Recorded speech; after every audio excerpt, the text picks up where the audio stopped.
En 1973 était mis un timbre sur le musée de la Poste. Inauguré le 4 juin 1946 dans l'hôtel particulier dit de Choiseul-Praslin, situé au 4 de la rue Saint-Romain à Paris, cette bâtisse du XVIIIe siècle, transformée en musée, va abriter les collections concernant l'histoire de la Poste et de la correspondance. Ces collections comptent aujourd'hui plus de 36 000 objets.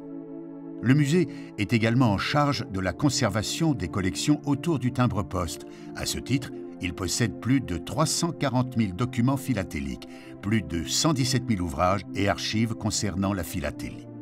Musée d'entreprise, il retrace l'histoire de la Poste et à travers elle, celle de notre pays et de ses habitants. Les collections obtiennent le label Musée de France en 2002.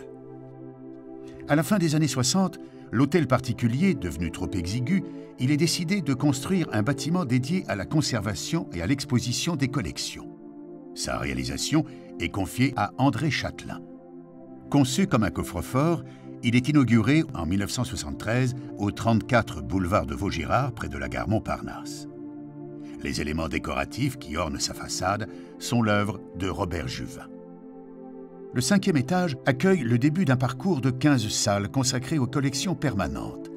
Elle raconte l'histoire du transport du message écrit, de la tablette d'argile à l'épopée de l'aéropostale, en passant par les boules de moulin, la malle-poste et les ballons montés, sans oublier des personnages emblématiques tels le postillon ou le courrier. Un centre de recherche et une bibliothèque accueillent nombre de chercheurs qui viennent consulter les archives, notamment philatéliques. Une boutique et un guichet philatélique complètent l'ensemble. Le musée propose des expositions temporaires ainsi que des animations très variées autour de l'écrit, des beaux-arts et de l'histoire postale, comme l'exposition consacrée à Bécassine, au peintre Viala, au facteur Cheval ou dernièrement traitant du street art.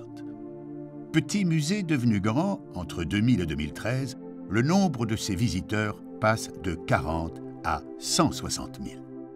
Mais le bâtiment ne permet pas l'accessibilité aux personnes à mobilité réduite. Aussi, le groupe La Poste, via Postimo, filiale en charge du patrimoine immobilier, lance un ambitieux chantier de rénovation autour de 3 axes. Mettre en valeur ce patrimoine unique, le rendre accessible à tous les publics, proposer un nouveau concept architectural et muséographique, mais avec une contrainte technique, garder la façade du bâtiment. Le concours est remporté par l'agence Young Architecture qui propose un nouvel espace lumineux, aéré, avec une nouvelle scénographie revisitée sur 3 plateaux.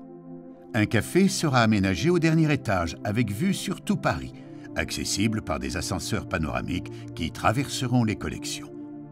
Rendez-vous en 2017 pour découvrir le nouveau musée de la Poste.